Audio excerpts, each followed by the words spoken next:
তো বন্ধুরা বর্ষা আসার আগেই আমাদের জবা গাছগুলির মধ্যে কিন্তু আমাদের এই সময় বিশেষ কিছু পরিচর্যাকে করে নিতে হবে। এই জুন মাসের মাঝামাঝি সময় দাঁড়িয়ে আমাদের কোন ধরনের পরিচর্যাকে করলে পরে এবং কি খাবার প্রয়োগ করলে পরে এই যে জবা গাছগুলির কুঁড়িগুলি তোমরা দেখতে পাচ্ছ, এই কুঁড়িগুলি সম্পূর্ণ ফুটে ফুলে পরিণত হওয়ার আগে যেমন ঝরে পড়বে না, দ্বিতীয়ত গাছের পাতা এই রকম যে সাডেনলি হলুদ হয়ে পড়ে এই সময়, এই সমস্যাটাকে যেমন আমরা গাছ থেকে দূর করতে পারবো, তেমন তার সঙ্গে সঙ্গে 3 নম্বর গাছের পাতার মধ্যে এরকম সবুজ এবং সতেজ ভাবকে আমরা রাখতে পারবো এবং প্রত্যেকটা ডালে ডালে কিন্তু আমরা অসংখ্য সংখ্যায় কুঁড়িকে আনতে পারবো। তো কি এই ঘরোয়া পরিচর্যাগুলি এবং কোন ধরনের খাবারকে আমাদের জবা গাছের মধ্যে প্রয়োগ করলে পরে আমরা বর্ষার শুরু থেকে বর্ষার শেষ পর্যন্ত প্রত্যেকটা জবা গাছ থেকে আমরা প্রচুর পরিমাণে ফুল পেতে পারবো, আজকে এই সব বিষয়গুলিকে জানতে এবং বুঝতে হতে গেলে ভিডিওটা শুরু থেকে শেষ পর্যন্ত তোমাদের দেখতে হবে এবং অবশ্যই ভিডিও শুরুতে একটা লাইক করে দিতে হবে। যারা নতুন বন্ধু চ্যানেলে প্রথম, অবশ্যই কিন্তু কার্তিক হর্টিকালচারকে সাবস্ক্রাইব করে রাখবে। তো বন্ধুরা, আমরা যে প্রথম বিষয়টাকে নিয়ে কথা বলবো সেটা হচ্ছে আমাদের জবা গাছের পাতা এইরকম সাডেনলি হলুদ হয়ে পড়া।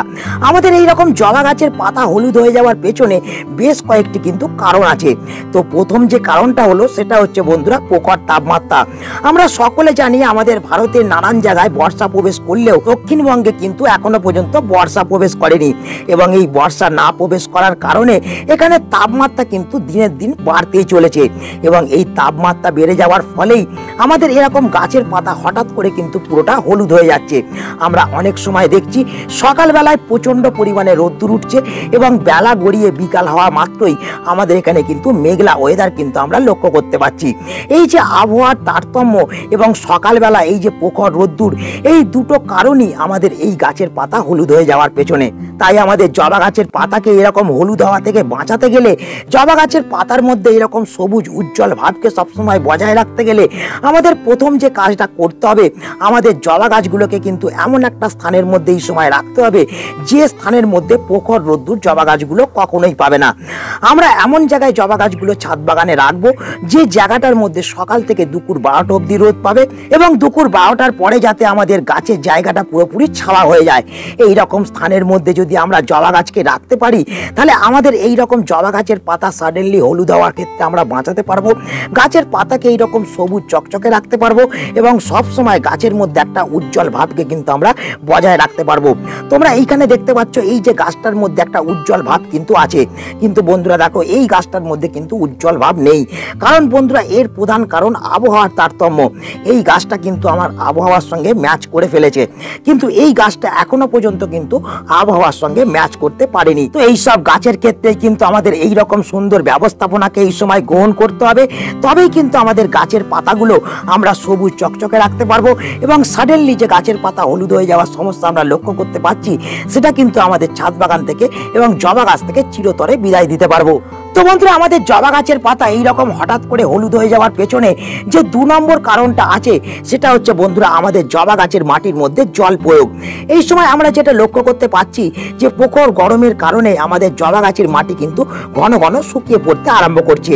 তো এক্ষেত্রে বন্ধুরা যেটা হচ্ছে আমাদের জবা গাছগুলো মাটি থেকে কিন্তু সঠিকভাবে জলকে ইনটেক করতে পারছে না, তার ফলে গাছের পাতা তো হলুদ হচ্ছেই এবং গাছের কুঁড়িগুলো হলুদ হয়ে কিন্তু গাছ থেকে ঝরে পড়ছে এবং তার সঙ্গে সঙ্গে যে সমস্যাটা লক্ষ্য করা যাচ্ছে, প্রচন্ড গরমে কখনো কখনো মাটি থেকেও গাছ কিন্তু সঠিকভাবে জলকে ইনটেক করতে পারছে না, মাটির মধ্যে কিন্তু জল স্টোর হয়ে থেকে যাচ্ছে।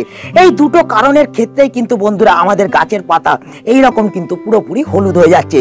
তাই এই সময় আমাদের যেটা করতে হবে, আমাদের গাছের মাটিতে কিন্তু বুঝে বুঝে জলকে প্রয়োগ করতে হবে।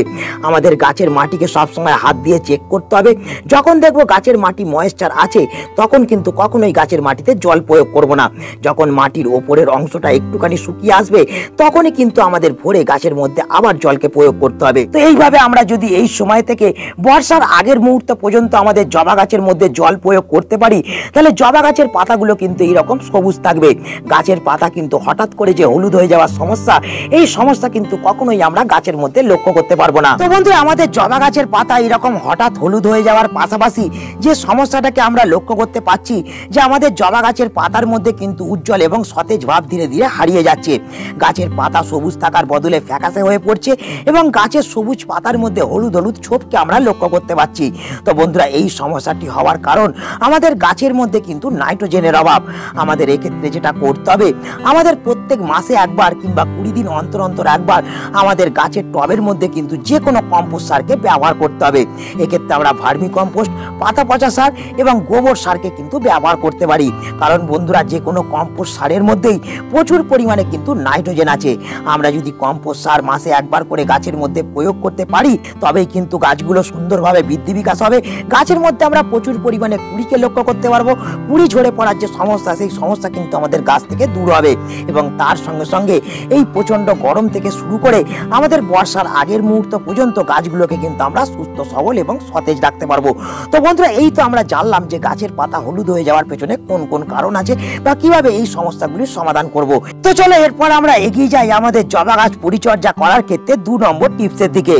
তো বন্ধুরা, আমাদের জুন মাসের মাঝামাঝি সময় থেকে শুরু করে আমাদের বর্ষা আসার আগের মুহূর্ত পর্যন্ত আমাদের প্রত্যেকটা গাছের পাতাকে যদি এইরকম সবুজ চকচকে রাখতে হয়, গাছ থেকে যদি আমাদের ক্রমাগত ফুলকে পেতে হয়, যেসব গাছের বৃদ্ধি বিকাশ বন্ধ হয়ে গেছে সেই সব গাছের বৃদ্ধি বিকাশকে যদি আবার পুনরায় আমাদের শুরু করতে হয়, তাহলে আমাদের যে 2 নম্বর কাজটা করতে হবে, আমাদের গাছের মাটিটাকে কিন্তু আমাদের সুন্দরভাবে একটু খুঁজে দিতে হবে। তো বন্ধুরা, আমাদের গাছের মাটির মধ্যে শিকড়কে যতক্ষণ না আমরা বৃদ্ধি বিকাশ করতে পারবো বা শিকড়ের আদান প্রদান যতক্ষণ না সঠিকভাবে হবে, ততক্ষণ কিন্তু আমাদের গাছ ওপর দিকে সঠিকভাবে কিন্তু বৃদ্ধি করতে পারবে না এবং গাছের পাতাগুলো কিন্তু আস্তে আস্তে ঝরে যেতে থাকবে। নতুন নতুন পাতা কিন্তু আর গাছের মধ্যে আসতে আমরা লক্ষ্য করতে পারবো না। তো বন্ধুরা, এক্ষেত্রে আমাদের যেটা করতে হবে, আমাদের প্রত্যেক 6 থেকে 7 দিন অন্তর অন্তর আমাদের জবা গাছের মাটিটাকে কিন্তু এইরকম খুঁজে দিতে হবে।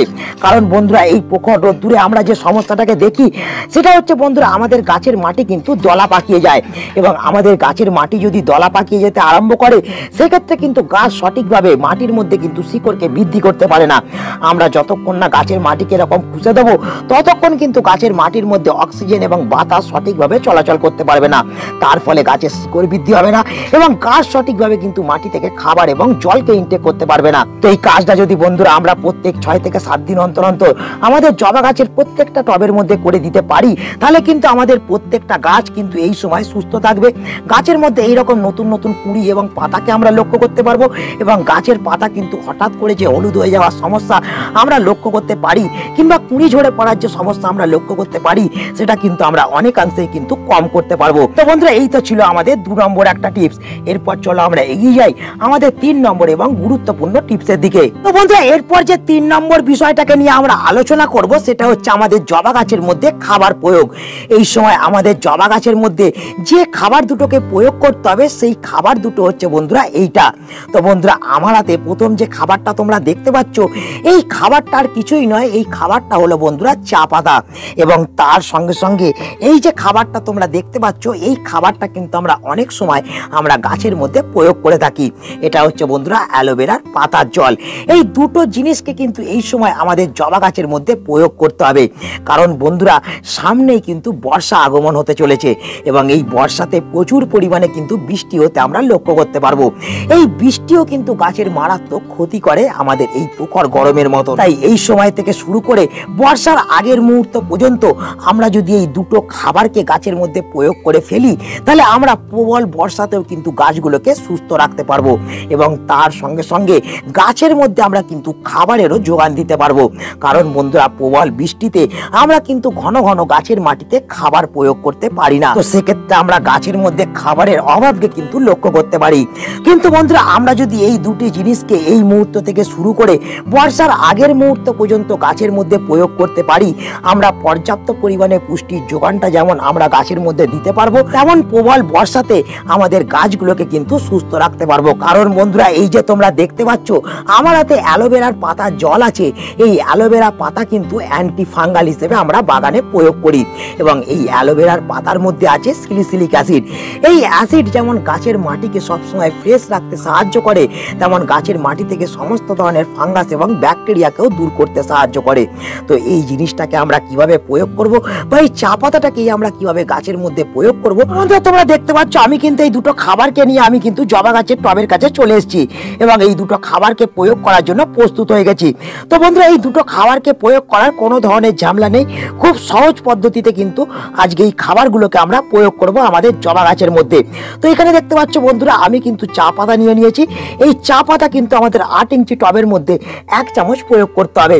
তো বন্ধুরা, আমরা যখনই কোনো খাবার প্রয়োগ করব আমাদের জবা গাছের মাটিটা কিন্তু খুঁজে ফেলতে হবে, কারণ বন্ধুরা জবা গাছের মাটি যতক্ষণ না খুঁজবো এই খাবারগুলো কিন্তু সঠিকভাবে মাটির নিচে পর্যন্ত পৌঁছাবে না। সেক্ষেত্রে দেখো আমি কিন্তু এইখানে মাটি খুঁজে রেখেছি এবং এই খাবারটাকে কিন্তু আমি মাটিতে প্রয়োগ করে দেওয়ার পর একটুখানি মাটির সঙ্গে মিশিয়ে দিলাম। এক্ষেত্রে যেটা হবে, আমাদের মাটি কিন্তু অ্যাসিডিক হয়ে উঠবে এই চা পাতা প্রয়োগ করার ফলে, এবং তার সঙ্গে সঙ্গে গাছের মধ্যে আমরা নানান রকমের কিন্তু মাইক্রোনিউট্রিয়েন্টের যোগান দিতে পারবো। বন্ধুরা, এই তো আমরা চা পাতাকে ব্যবহার করে দিলাম। এরপর আমরা যেটা করব, আমরা কিন্তু এই অ্যালোভেরার জলটাকে কিন্তু ব্যবহার করব। তো বন্ধুরা, তোমরা দেখতে পাচ্ছ জলের মধ্যে কিন্তু সিলিসিলিক অ্যাসিড কিন্তু বেরিয়ে এসছে। তোমাদের যেটা করতে হবে, তোমাদের যে গাছের টবের মধ্যে তোমরা এই দ্রবণটাকে ব্যবহার করতে চাও প্রত্যেকটা টবের অনুযায়ী তোমরা কিন্তু জলকে ব্যবহার করবে এবং 1 লিটার জলের জন্য তোমরা একটা কিন্তু অ্যালোভেরার পাতাকে ব্যবহার করবে। সেক্ষেত্রে কিন্তু তোমরা দেখতে পাচ্ছ আমি কিন্তু 1 লিটার জলের মধ্যে একটা অ্যালোভেরার পাতাকে ব্যবহার করেছি এবং এই জলটা থেকে কিন্তু আমি অ্যালোভেরার পাতাগুলোকে ছেঁকে বন্ধুরা তুলে নিচ্ছি। দেখতে পাচ্ছ তোমরা, দেখো আমি কিন্তু ছেঁকে তুলে নিচ্ছি এই জলটা থেকে। এই জলটা কিন্তু বন্ধুরা একটা ফ্রেশ হয়ে গেল এবং এই জলটাকে কিন্তু ডাইরেক্ট আমরা গাছের মাটিতে প্রয়োগ করব না। এক্ষেত্রে আমরা যেটা করব, এই জলটার সঙ্গে কিন্তু আমাদের আরো একটু প্লেন জলকে অ্যাড করতে হবে। তো তোমরা এখানে দেখতে পাচ্ছ আমি কিন্তু প্রথমেই 50 ml জলকে এখানে নিয়ে চলে এসেছি এই পাত্রটার মধ্যে এবং এই 50 ml জলের মধ্যে আমি কিন্তু আরো 50 ml এই অ্যালোভেরার জলকে কিন্তু অ্যাড করে দেবো। দিয়ে বন্ধুরা আমরা কিন্তু 100 ml একটা তরল দ্রবণ তৈরি করে ফেলেছি, দেখতে পাচ্ছ, এবং এই দ্রবণটা আমরা কিন্তু গাছের মাটির মধ্যে এইভাবে প্রয়োগ করে দেবো। এইভাবে যদি আমরা প্রত্যেক 10 দিন অন্তর অন্তর এই খাবার দুটোকে প্রয়োগ করতে পারি, তাহলে এই সময় থেকে শুরু করে টোটাল বর্ষাকাল জুড়ে আমরা কিন্তু গাছগুলোকে সুস্থ রাখতে পারবো এবং তার সঙ্গে সঙ্গে আমরা কিন্তু প্রচন্ড বর্ষাতেও আমরা গাছগুলোকে সুস্থ রাখতে পারবো এবং তার সঙ্গে সঙ্গে আমরা বর্ষাকাল ভরে কিন্তু গাছ থেকে ফুল পেতে পারবো। তো বন্ধুরা, আজকে এই ছোট্ট ভিডিওটা এখানেই আমি শেষ করছি। আশা করি এই ভিডিওটা তোমাদের সকলের কাজে লেগেছে। যদি ভিডিওটা ভালো লাগে তাহলে অবশ্যই ভিডিওটাকে একটা লাইক করবে, তোমাদের বন্ধুদের কাছে শেয়ার করে দেবে। যারা নতুন বন্ধু চ্যানেলে প্রথম, অবশ্যই কিন্তু চ্যানেলটা সাবস্ক্রাইব করে রাখবে। তো বন্ধুরা, দেখা হচ্ছে আবার একটা নতুন ভিডিওতে। সকলে ভালো থেকো, নমস্কার।